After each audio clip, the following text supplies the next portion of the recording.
ಎಲ್ಲರಿಗೂ welcome to my channel tarot life. So ಯಾರೆಲ್ಲ first time ಚಾನೆಲ್ನ ವಿಸಿಟ್ ಮಾಡ್ತಾ ಇದ್ದೀರಾ, ಚಾನೆಲ್ಗೆ ಸಬ್ಸ್ಕ್ರೈಬ್ ಆಗಿ ಹಾಗೆ ಬೆಲ್ಲೈಕನ್ನ ಪ್ರೆಸ್ ಮಾಡಿ.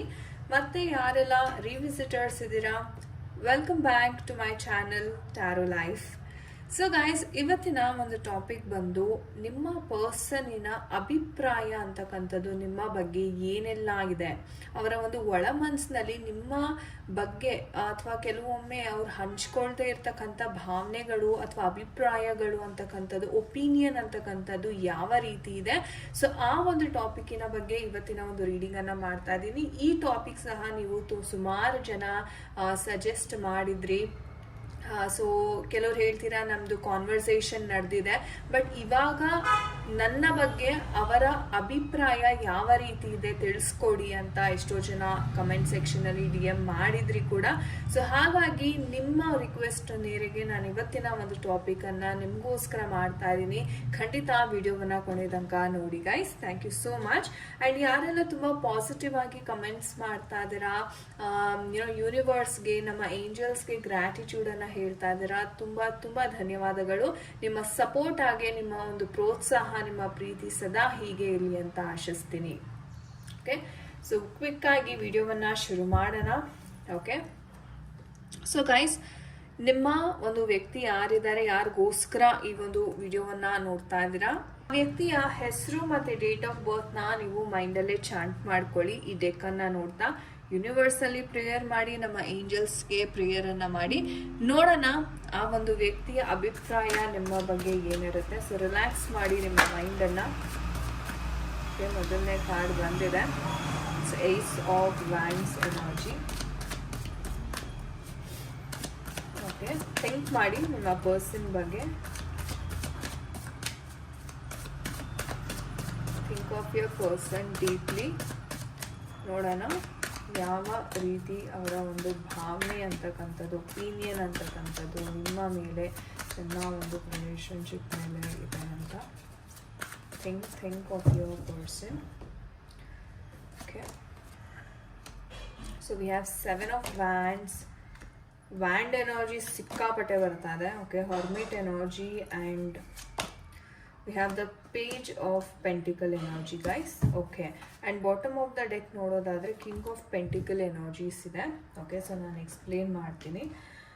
ಸೊ ಗೈಸ್, ಈ ಒಂದು ಎನರ್ಜೀಸ್ನ ನೋಡೋದಾದ್ರೆ ಸದ್ಯಕ್ಕೆ ನಿಮ್ಮ ಪರ್ಸನ್ ಕೆಲಸದ ವಿಚಾರವಾಗಿ ಸಿಕ್ಕಾಪಟ್ಟೆ ಬ್ಯುಸಿ ಇದ್ದಾರೆ ಅಂತಾನೆ ಇಲ್ಲಿ ಕಾಣಿಸ್ತಾ ಇದೆ.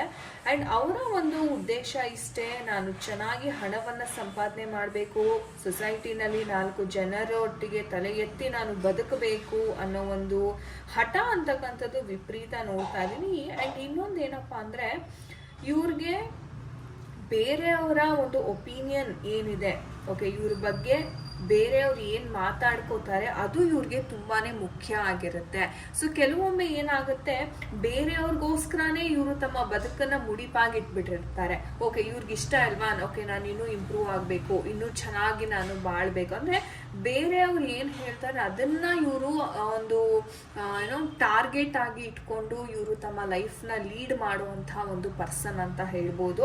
ಹಾಗಾಗಿ ಕೆಲವೊಮ್ಮೆ ಏನಾಗುತ್ತೆ, ಇದು ನಿಮ್ಮ ಸಂಬಂಧಕ್ಕೆ ತುಂಬ ನೆಗೆಟಿವ್ ಆಗಿ ಇಂಪ್ಯಾಕ್ಟ್ ಆಗುವಂತಹ ಒಂದು ವಿಚಾರಗಳು ನಡೆಯುತ್ತೆ. ಯಾಕಂದರೆ ಇವರು ತುಂಬ ವಿಚಾರಗಳು ತಮ್ಮ ಫ್ರೆಂಡ್ಸ್ ಜೊತೆ ಶೇರ್ ಮಾಡೋದ್ರಿಂದ ಕೆಲವೊಮ್ಮೆ ನೋಡಿ ಎಲ್ಲರೂ ಒಳ್ಳೆಯ ಅಭಿಪ್ರಾಯ ಇಟ್ಕೊಂಡೇ ಹೇಳೋದಿಲ್ಲ, ಕೆಲವೊಮ್ಮೆ ನೆಗೆಟಿವ್ ಆಗಿ ಹೇಳೋವಂಥ ಸಾಧ್ಯತೆ ಇದೆ. ಇವರು ಅದನ್ನು ಸೀರಿಯಸ್ ಆಗಿ ತಗೊಂಡಾಗ ಏನಾಗುತ್ತೆ, ಈ ಒಂದು ಸಂಭಾಷಣೆ ಇವರ ಮತ್ತು ಇವರ ಸ್ನೇಹಿತರೊಟ್ಟಿಗೆ ಏನು ನಿಮ್ಮ ಬಗ್ಗೆ ಸಂಭಾಷಣೆ ಆಗುತ್ತೆ ಅದು ನಿಮ್ಮ ಲೈಫ್ ಮೇಲೆ ಪರಿಣಾಮ ಅಂತಕ್ಕಂಥದ್ದು ಬೀರುತ್ತೆ. ತುಂಬ ಫ್ರೆಂಡ್ಸ್, ಸೊಸೈಟಿ ಅಂತಕ್ಕಂಥದ್ದು ಇವ್ರಿಗೆ ತುಂಬ ಮುಖ್ಯ. ಅಂದರೆ ಒಂದು ಇವರ ಒಂದು ಮಾನಕ್ಕೆ ಅಥವಾ ಏನಾದರೂ ಇವರ ಒಂದು ಪ್ರೆಸ್ಟೀಜ್ಗೆ ಏನಾದರೂ ಧಕ್ಕೆ ಬರುತ್ತೆ ಅಂತಂದರೆ ಇವರು ಅದನ್ನು ಸಹಿಸೋದಿಲ್ಲ.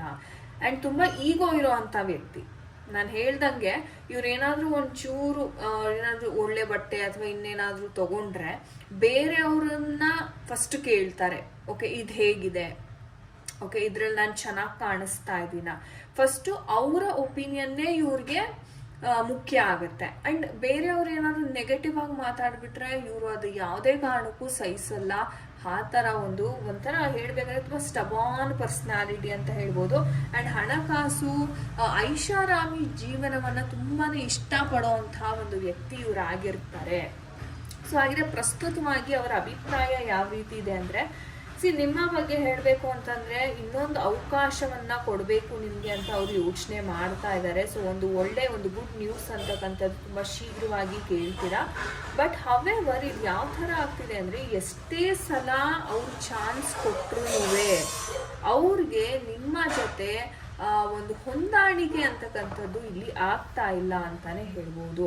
ಸೊ ನೀವು ನೋಡ್ಬೋದು, ಇಲ್ಲಿ ಚಾನ್ಸ್ ಕೊಡ್ತಾರೆ, ಮತ್ತೆ ಪ್ರೀತಿ ಮಾಡ್ತೀರಾ, ಮತ್ತೆ ಸ್ಟ್ರಗಲ್ಸ್ ಬರುತ್ತೆ, ಮತ್ತೆ ಇಂಬ್ಯಾಲೆನ್ಸ್ ಆಗ್ತಾ ಇದೆ ನಿಮ್ಮ ಒಂದು ರಿಲೇಶನ್ಶಿಪ್.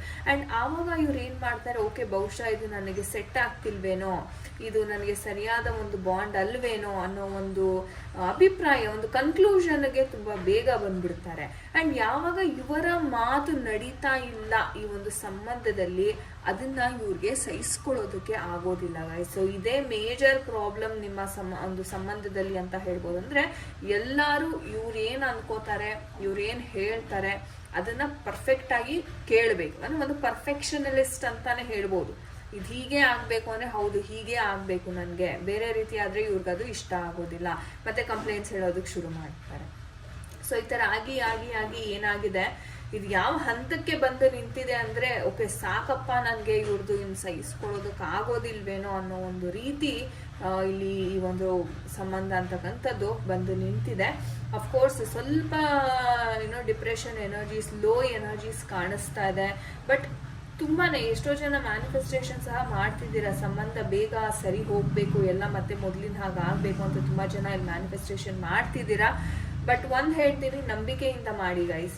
ಯಾವುದೇ ರೀತಿ ವಾಟರ್ ಮ್ಯಾನಿಫೆಸ್ಟೇಷನ್ ಮಾಡ್ತೀರಾ ಅಥವಾ ಅಫರ್ಮೇಷನ್ಸ್ ನ ಬರೆಯೋದು 369 ಮೆಥಡ್ ಆಗಿರ್ಬೋದು, ಯಾವುದೇ ಮೆಥಡ್ ನ ಯೂಸ್ ಮಾಡಿ ತುಂಬಾ ಕಾನ್ಫಿಡೆಂಟ್ ಆಗಿ ನೀವು ಮಾಡ್ಬೇಕು. ಯಾಕಂದ್ರೆ ಈ ವ್ಯಕ್ತಿಯ ಸ್ವಭಾವನೇ ಆ ಥರ, ಒಂಥರ ಚಂಚಲತೆ. ಅಂಡ್ ಸೊಸೈಟಿಗೆ ಅವರು ತುಂಬಾ ಗೌರವ ಕೊಡೋದ್ರಿಂದ ನಿಮ್ಮ ಕಡೆ ಸ್ವಲ್ಪ ಗಮನ ಹರಿಸೋದು ಕಮ್ಮಿನೇ ಇದು, ಓಕೆನಾ.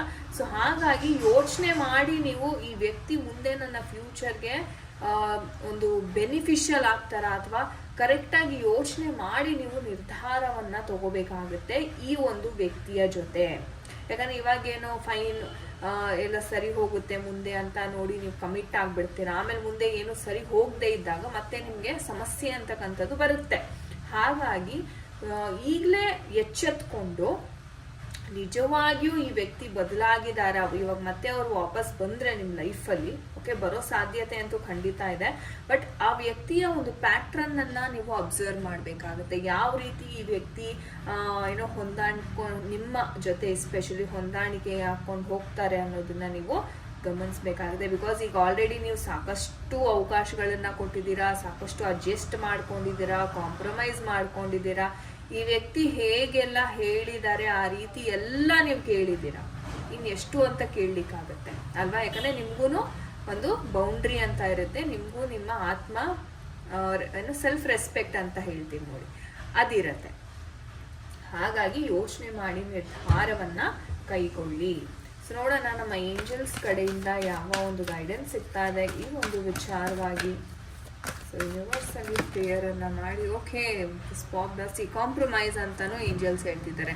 ಈಗ ಆಲ್ರೆಡಿ ನೀವು ತುಂಬ ಕಾಂಪ್ರಮೈಸ್ ಮಾಡಿದ್ದೀರಾ, ಇನ್ನೆಷ್ಟು ಕಾಂಪ್ರಮೈಸ್ ಮಾಡಬೇಕು ಅನ್ನೋದನ್ನ ನೀವು ನಿರ್ಧಾರ ಮಾಡಬೇಕು. ಇದು ನಾನು ಅಥವಾ ಬೇರೆ ಯಾರು ಹೇಳೋದಲ್ಲ, ನಿಮಗೆ ನೀವೇ ಇದನ್ನ ಬೌಂಡ್ರೀಸ್ನ ಸೆಟ್ ಮಾಡ್ಕೋಬೇಕು. ಎಲ್ಲಿ ತನಕ ಇದೆ ನನ್ನ ಲಿಮಿಟ್, ಎಲ್ಲಿ ತನಕ ನಾನು ಕಾಂಪ್ರಮೈಸ್ ಮಾಡ್ಕೋಬಲ್ಲೆ, ಇದ್ರ ಮೇಲೆ ನನ್ಗೆ ಆಗತ್ತಾ, ಆದ್ರೂ ನಾನು ಸಂತೋಷವಾಗಿರ್ತೀನಿ ಆ ಫ್ಯೂಚರಲ್ಲಿ ಇಷ್ಟು ಕಾಂಪ್ರಮೈಸಸ್ ಮಾಡ್ಕೊಂಡ್ರು ರೈಟ್. ಸೊ ನೀವು ಅದನ್ನ ಯೋಚನೆ ಮಾಡ್ಬೇಕು. See it's up to you ಅಂತಾನು ಹೇಳ್ತಾ ಇದ್ದಾರೆ ಏಂಜಲ್ಸ್.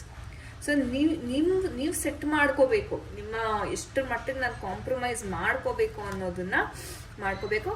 ಅಂಡ್ ಅನ್ಲೈಕ್ಲಿ ಬಂದಿರೋದ್ರಿಂದ ನೀವು ಬಹುಶಃ ಒಂದು ಹಂತದವರೆಗೂ ಅಡ್ಜಸ್ಟ್ ಆಗ್ತೀರಾ ಗೈಸ್, ಅದ್ರ ಮೇಲೆ ನಿಮ್ಮ ಕೈಲಿ ಆಗಲ್ಲ ಅಂತಾನೆ ಹೇಳ್ತೀರಾ ನೀವು.